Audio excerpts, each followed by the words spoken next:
relationship between the Markles and the Windsors seemed like a fairy tale. But is it now over? Outsiders have struggled to do well when they enter the royal family. You ever have disagreements about things? Oh, yes.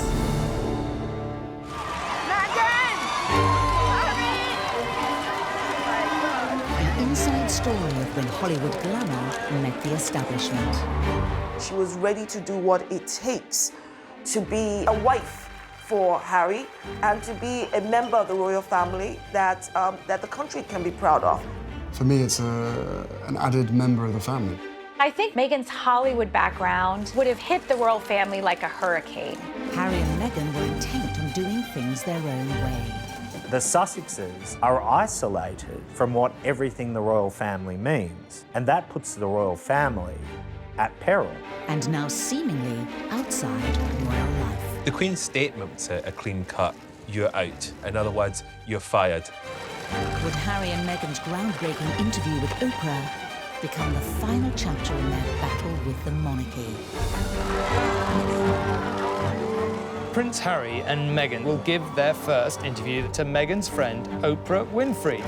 The $6 million question, though, is just how far Meghan is going to go. I expect this interview not only to reverberate through the United States and England, but to rock the establishment at its very core. It had the potential to be so much better than, in fact, it turned out to be. I did not have any understanding of just what it would be like.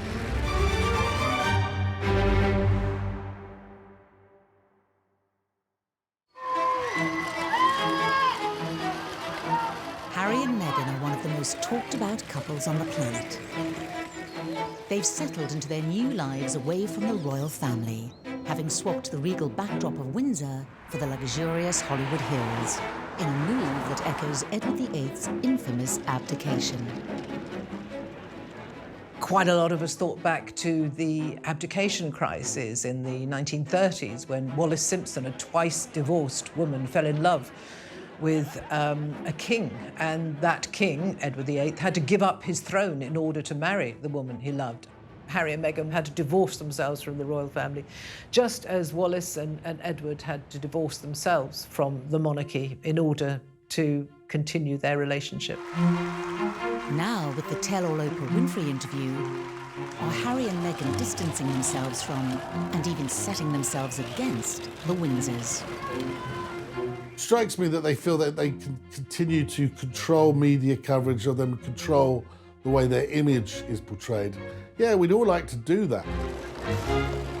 What will the future hold for Harry and Meghan and the monarchy? In December 2017, Meghan Markle made history as she became the first royal fiancée to spend Christmas with the Queen. Talk about a baptism of fire. Here was a rare exception being made. Kate Middleton was not invited as William's girlfriend to spend Christmas at Sandringham with the royals, but here was Meghan doing just that. The Queen is very strict when it comes to family, and so to be invited was quite a significant thing. I'm sure Meghan Markle was absolutely terrified.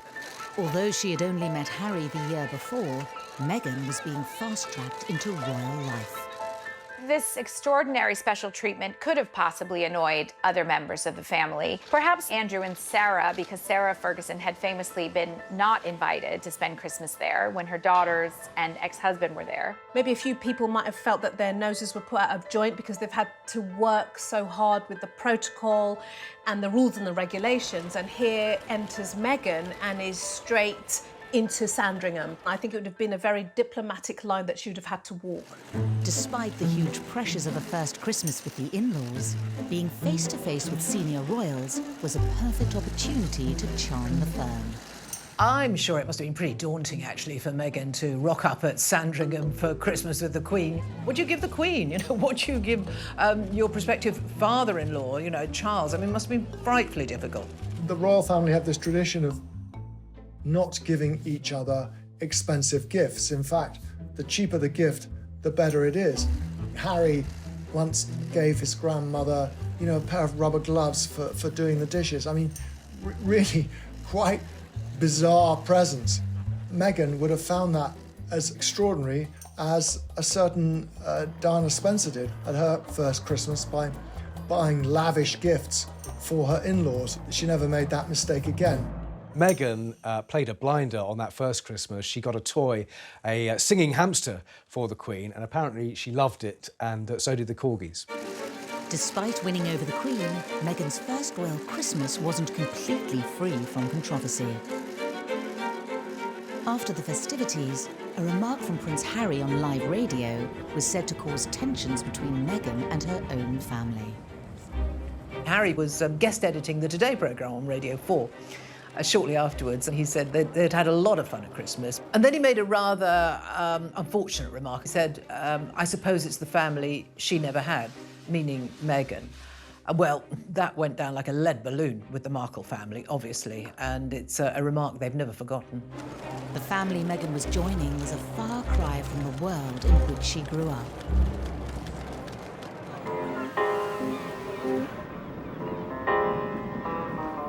It was against the golden backdrop of Hollywood that Meghan's parents, Doria Ragland and Thomas Markle, first met.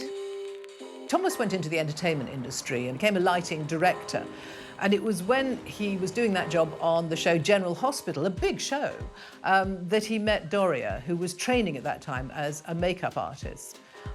She was 12 years younger than him, but they fell in love and got married, and Meghan came along a couple of years later. Thomas had been married before, and he had 2 children, much older than Meghan, from his first marriage. Thomas Jr. and Samantha, her 2 half-siblings, they weren't close to her. She was not close to them. Despite her parents divorcing when she was young, Meghan enjoyed a supportive upbringing with both Doria and Thomas. She hung around the studios where her father was the lighting director. It must have been really exciting, and she certainly got the bug. Her first big break came with Suits when she got the plum role of Rachel that everybody fell in love with. Rachel's character was very sexy, she was savvy, she was ambitious. It's actually not dissimilar to Meghan Markle herself. Whilst Meghan was being thrust into the limelight, Prince Harry, a young officer in the British Army, was trying to escape it. And what do you think the public perception of Harry is? I don't know, it fluctuates. It depends on what the media want to write, I suppose. But they're 2 very different things, what the public think and what the media think. The British public have always had a huge amount of affection for Prince Harry, but certainly the press have had quite a love-hate relationship with him. He was seen as a bit directionless. He was seen as a bit of a party boy. He liked having a good time. Despite being labelled a party prince, as he entered his 30s, Harry proved that he still had an important role to play within his family. He created some wonderful initiatives, the Invictus Games, which was really his baby. He also worked on Heads Together, you know, taking away some of the stigma surrounding mental health and mental health issues, being very open and honest about his own struggles, which was incredibly brave. And Harry was, at that time, arguably the most popular royal. In 2016, Meghan touched down in London. The last thing she would have expected was a blind date with the 5th in line to the throne. It's a lot easier if you have a boyfriend that understands the press and understands fame. And she definitely got that with Prince Harry. You could meet a more famous man in all the world than Prince Harry.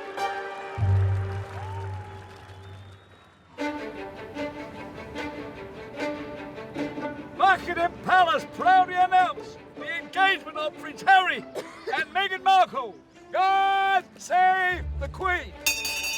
At the end of November 2017, news of Harry and Meghan's engagement emerged from the palace. Congratulations from all of us. How are you both feeling? Yeah, thrilled. Very glad it's not raining as well. There was immediate analysis and commentary about the fact that the royal family was going to welcome in a woman of mixed heritage, an American woman, and a woman who was divorced. 2 completely different families were to be joined together. But behind the scenes, tensions had already emerged. In my opinion, the engagement interview is when things really started to sour. You met each other's families, I imagine. Yes, his family's been so welcoming.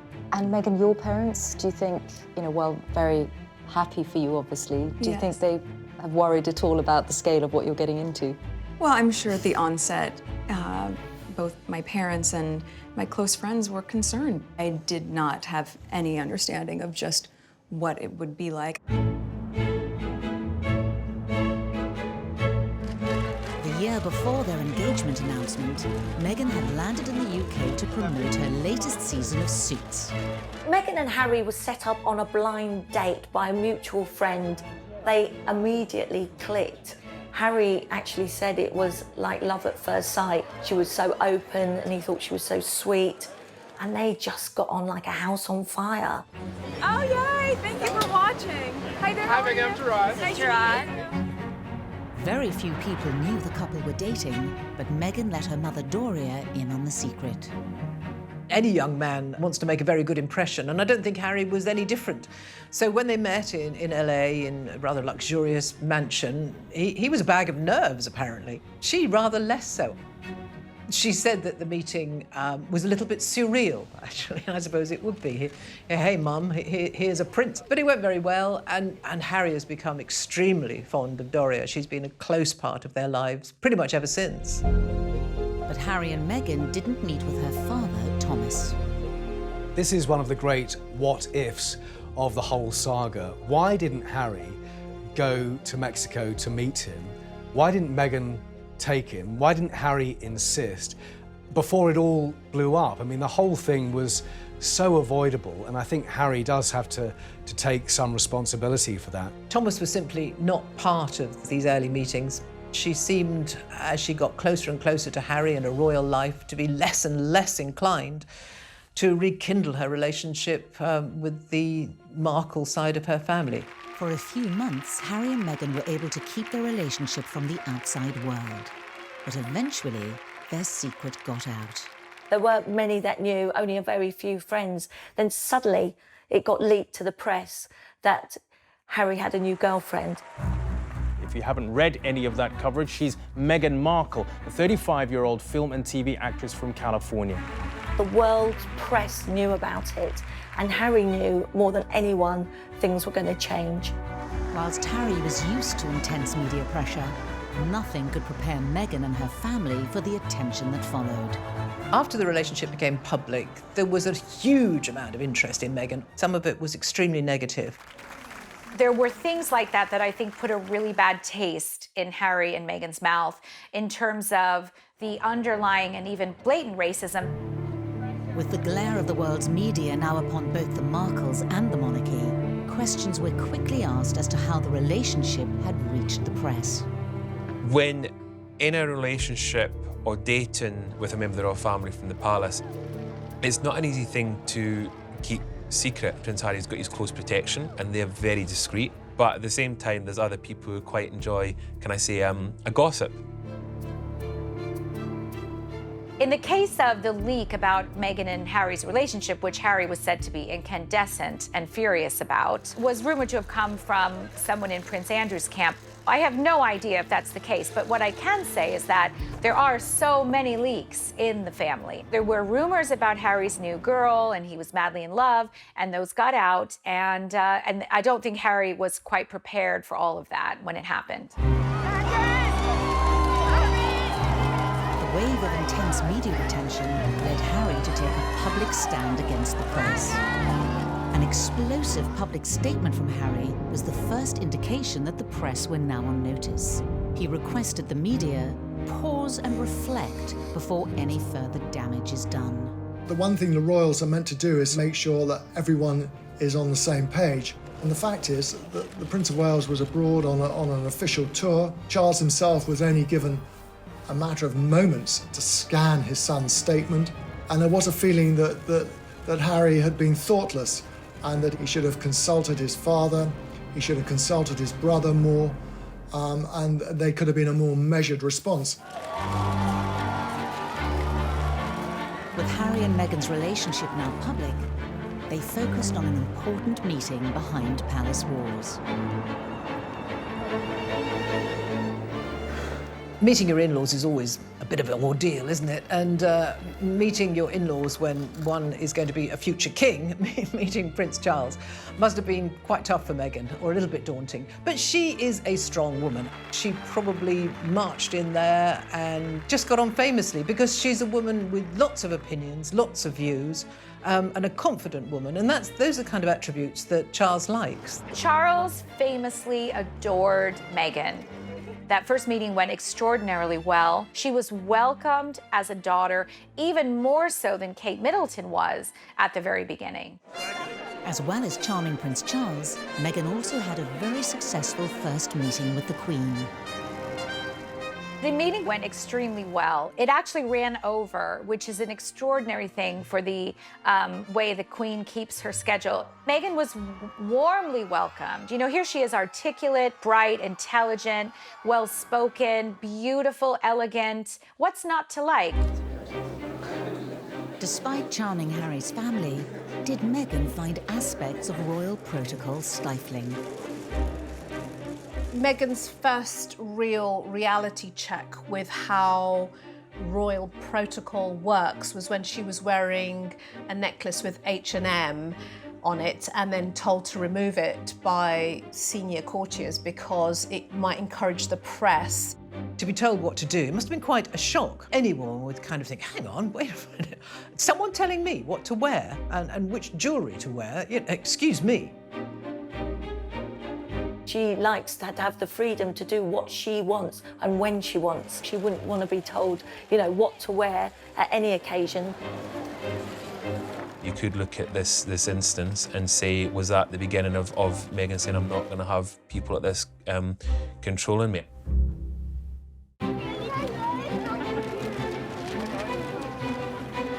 Despite a whirlwind introduction to royal life, Meghan stood firm.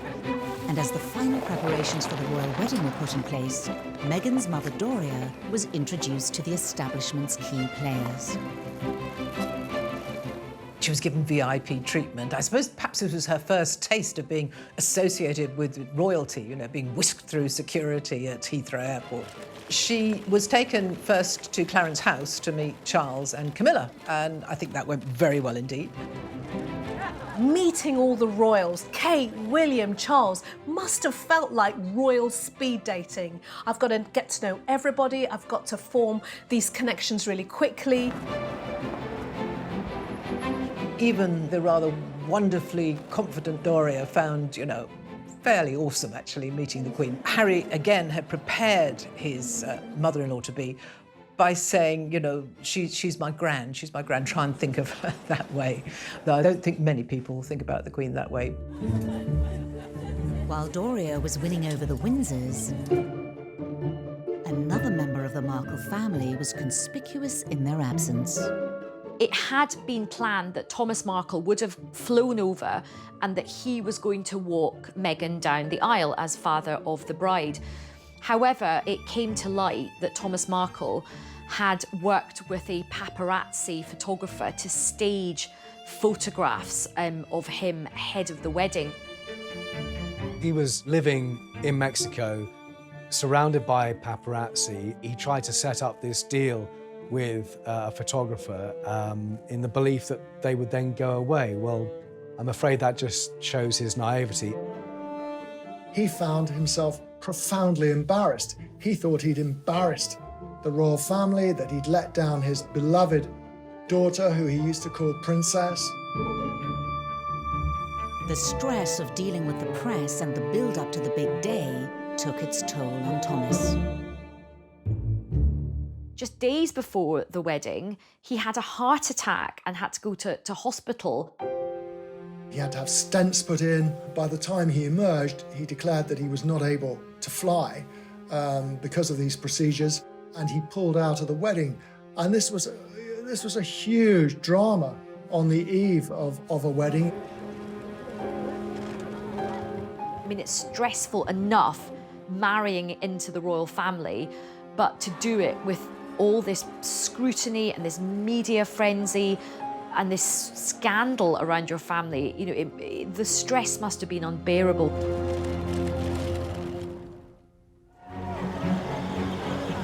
Despite the frenzied build-up, Harry and Meghan's big day was finally upon them.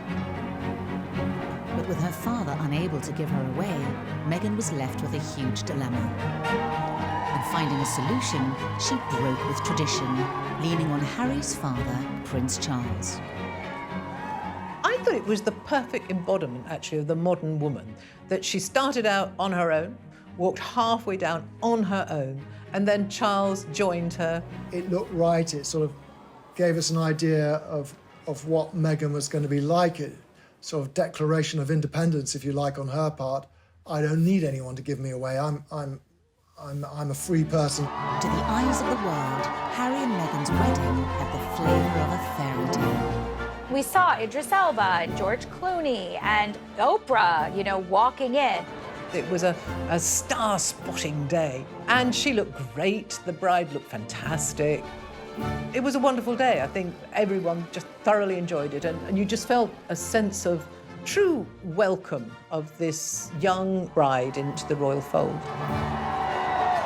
Meghan wanted it to be right. She wanted it to be perfect.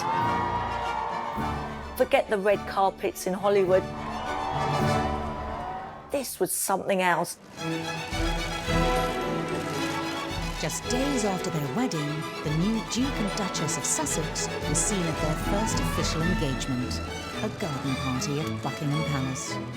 This one actually was a little bit special because the theme was Prince Charles's 70th birthday.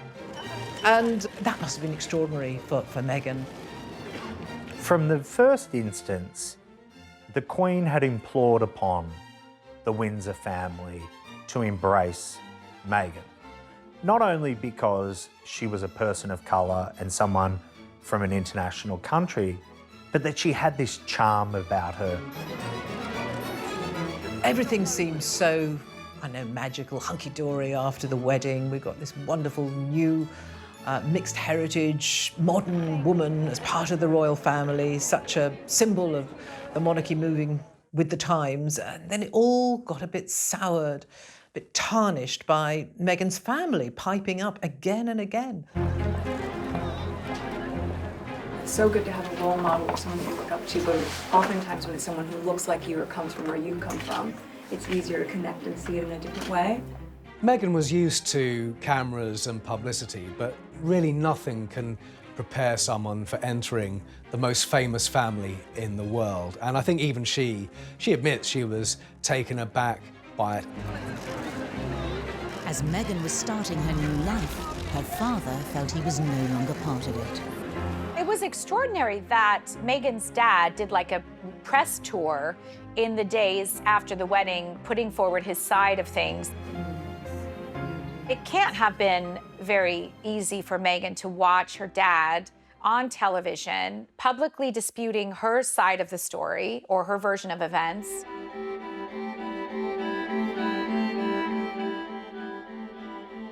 If you think about a father-daughter dynamic, and this is an intimate family space, so there are now three of them. It's Meghan, it's Thomas, and it's the media. I do have sympathy for Thomas Markle. This was a guy who had never been a celebrity, had never courted fame and being a celebrity, who was thrust into a national spotlight with zero support. As her deteriorating relationship with her father continued to play out in the press, Meghan became centre stage in the royal family. Once you're in the family firm, you are put to work, and I covered their first big tour in the autumn, which was Australia, New Zealand, Fiji and Tonga. It was relentless, but you know, they were the most famous couple in the world, and the world wanted to see them. Then a surprise announcement by the couple wrong-footed the royal press club, signalling that from now on they were determined to do things their way. The palace press officials were there going through the itinerary, and at the end of that, the British royal correspondents were called into a corner and we were told, oh, and by the way, she's pregnant. And it's like, what? It was massive news and strange timing, but I think Harry and Meghan made that announcement because who knows, in those early stages of pregnancy, she might have suddenly felt that that tour was going to be a bit hardcore and she'd need time off. As Meghan and Harry prepared to start a family of their own, wider members of the Markle family began selling stories to the tabloid press. Meghan's half-siblings, Thomas Jr. and Samantha, just seemed incapable of keeping quiet at this point. Every other week, it seemed, they came out with some more very cruel criticism of their half-sister. The fact that none of them had been invited to the wedding clearly rankled hugely. You know, Meghan's answer to that was that they played very little part in her life. The couple themselves were under increasing pressure in the media. Now the £2.4 million renovations to Frogmore Cottage came to the fore. Harry and Meghan took any kind of criticism very personally, and none more so than the debate over the renovations to Frogmore Cottage. Frogmore Cottage is not a cottage. It's quite a few different buildings that they've knocked through. Spent a lot of taxpayers' money on renovating it. Harry took grave exception to this idea that they were lavishing public money on something which was unnecessary. And it did feed into the narrative, as far as he was concerned, that the press was somehow being highly critical of every motive and everything they did. Meghan's mother, Doria, could only watch on as her daughter struggled with the criticism and harsh media spotlight. There's no doubt in my mind from what we can see that Meghan has a really close relationship with her mother. Somebody who would always, have her back, speak truth to her, and, help her make the kind of choices that she needs to make. It must be difficult for any mother to see a daughter being splashed over the papers for things that she might not want to be in the papers, but ultimately you can't control the press. It's a beast of its own. But on the 6th of May 2019, Meghan and Harry were able to share some happy news. Meghan gave birth to a baby boy, Archie Harrison Mountbatten Windsor. Archie was now 7th in line to the throne after his father. Mother and baby are doing incredibly well. It's been the most amazing experience I could ever possibly imagine. Archie would be part of the bloodlines of a storied family with hundreds of years of history behind it. I think the Queen had high hopes for them being, great brand ambassadors for the royal family. Harry and Meghan made it clear they wanted to be different kind of royals. They wanted to engage more. They clearly wanted to have close links with young people. I think the Queen seized on that with alacrity. Harry and Meghan were enormously popular, and I think everyone thought this was the cementing of the future of the monarchy. There was going to be these two young couples, William and Catherine, Harry and Meghan, taking it forward. In September 2019, the new family embarked on a tour of Southern Africa. On the surface, they seemed happier than ever. You have given us so much inspiration, so much hope, and above all, you have given us joy. Thank you. But in reality, they felt under pressure. In a revealing interview for an ITV documentary, Meghan dropped a bombshell. Yeah, well, I guess, and also thank you for asking, because not many people have asked if I'm okay, but it's a very real thing to be going through behind the scenes.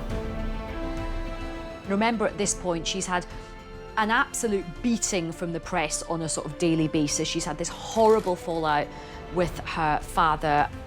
She's also a new mother as well, and you can just see the sort of weight on her shoulders. Her mother would have been heartbroken that her daughter was experiencing all of this.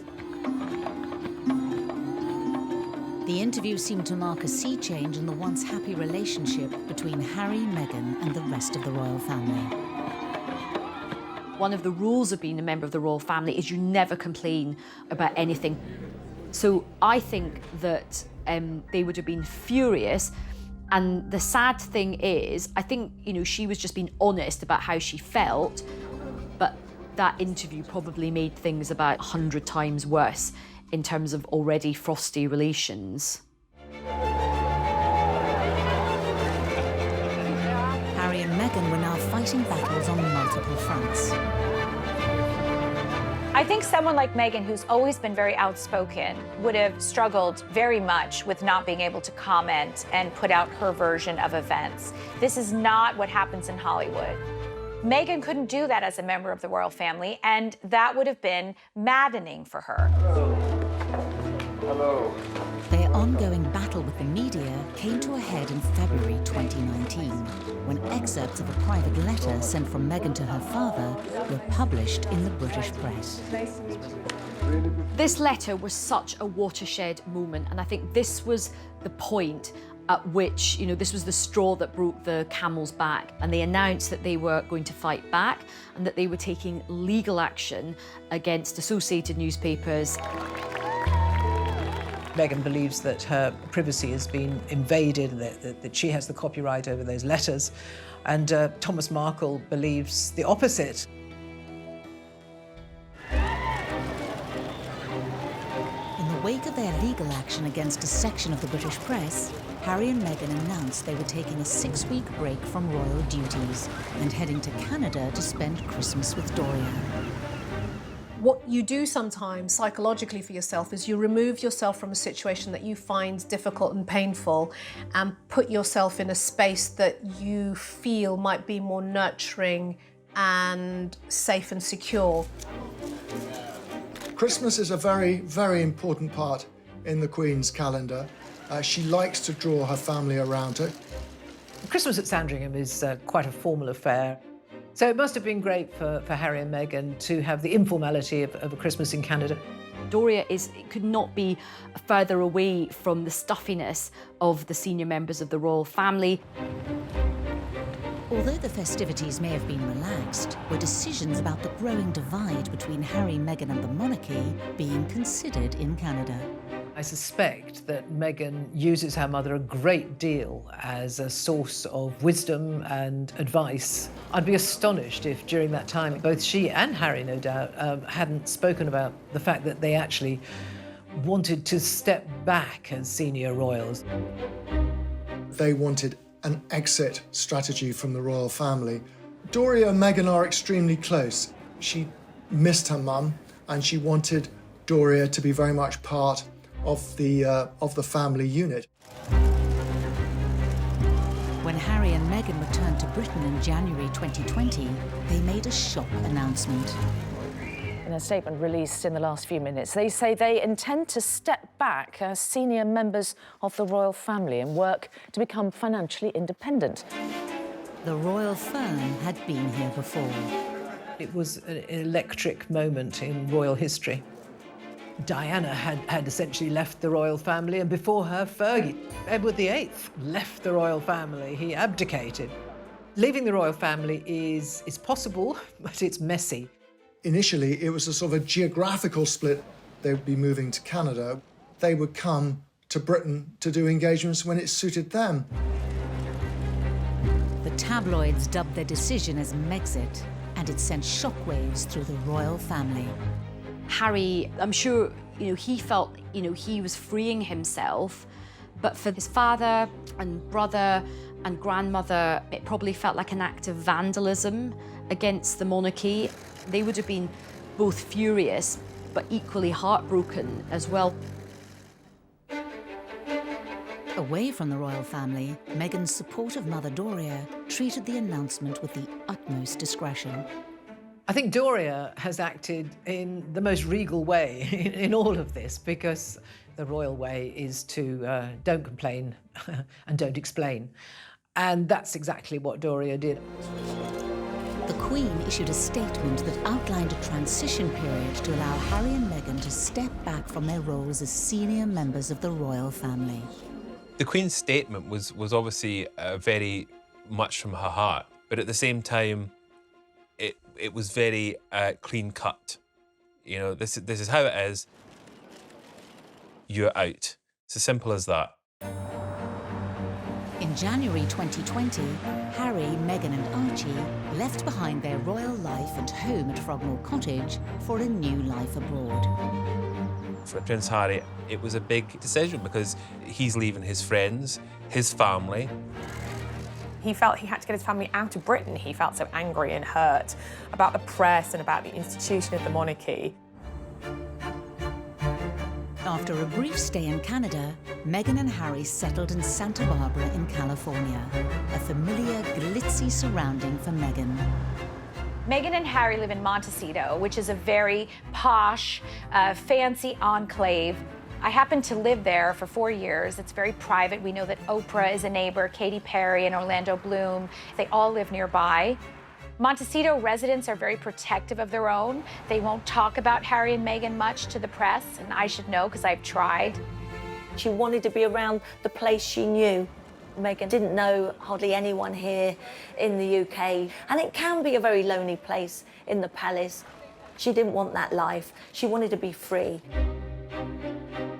They reportedly bought their 9-bed, 16-bath mansion for £11.2 million.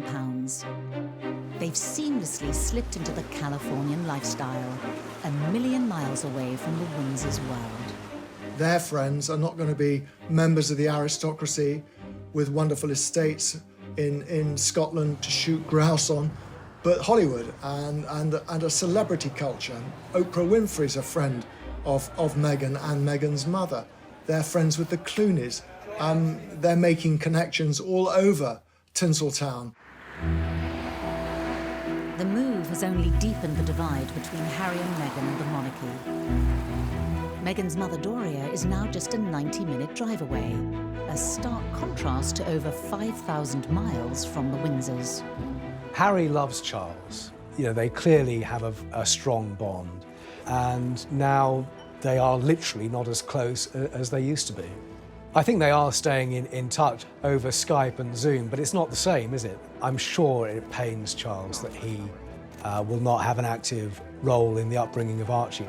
Harry seems to have an absolutely brilliant relationship with Doria. There's no doubt that Meghan and Doria are closer geographically, physically, and perhaps emotionally as well than they ever have been. Doria apparently enjoys feeding wee Archie organic food, and she's also a trained yoga instructor as well. So I have these visions of them doing baby yoga together. So I think he's definitely a very cool, hippie Californian baby. But could Harry and Meghan's plan to build their brand and become financially independent from the Windsors push the families even further apart? Their biggest and perhaps most lucrative signing is with Netflix, rumoured to be worth over £100 million. Effectively, the money that they are being paid is because of their platform as royalty, as members of the royal family. And that's quite tricky. People always want the most compulsive viewing and the things that are going to command the most column inches, and effectively that then translates into dollars. Are those personal and intimate revelations? I think that there were people who truly wished them well, but of course there were also people who wanted to poke, holes into their love affair and bring out as much dirt as they could. I think they found a way to say, you know what, enough is enough. We refuse to be pillars of abuse. The Queen is delighted by the birth of a daughter to the Duke and Duchess of Sussex. Lilibet Diana Mountbatten Windsor, who'll be known as Lily, was born on Friday in California. She's been named in tribute to both her great-grandmother, the Queen, and her grandmother, Princess Diana. There's a new baby, which is amazing news, but I think that is going to, in some respects, draw them further apart. They're going to spend most of their time in the US, and they want to make their life there. The chances of the newborn reaching England in the foreseeable future is next to zero. And one must sympathise with the Queen. That's disheartening and heartbreaking. Increasingly, one wonders how much influence the royal family will even have. The royals are going to become distant relatives, I suspect. A year on from the bombshell announcement that Harry and Meghan would be moving away from the royal family, they made it clear they would be staying in California. Harry and Meghan's exit from the royal family ended today as it began, with considerable acrimony. Buckingham Palace confirmed that the couple would be stripped of all their honorary titles and royal patronages, including Harry's military titles and Meghan's role as Vice President of the Queen's Commonwealth Trust. I think Harry wanted it both ways. He wanted to be able to live a life free of responsibility, but still make change. And the reality was, the Sussexes in another country are isolated from what everything the royal family means. And that puts the royal family at peril. So the Queen had no choice but to strip them of the titles. Harry and Meghan had shot an intimate tell-all television interview with their friend and broadcast legend, Oprah Winfrey. Then in the days building up to the broadcast, newspapers claimed that Meghan now faced a serious bullying complaint against her whilst at Kensington Palace. Her spokesperson said that she was saddened by the reports. Relations appeared to have finally hit rock bottom. The $6 million question, though, is just how far Meghan is going to go. The full truth, as she sees it, would be highly explosive, but it would certainly burn all bridges with the institution she has left behind. In the interview, new revelations exposed the strained relationship between Meghan, Harry, and the monarchy. I expect this interview not only to reverberate through the United States and England, but to rock the establishment at its very core.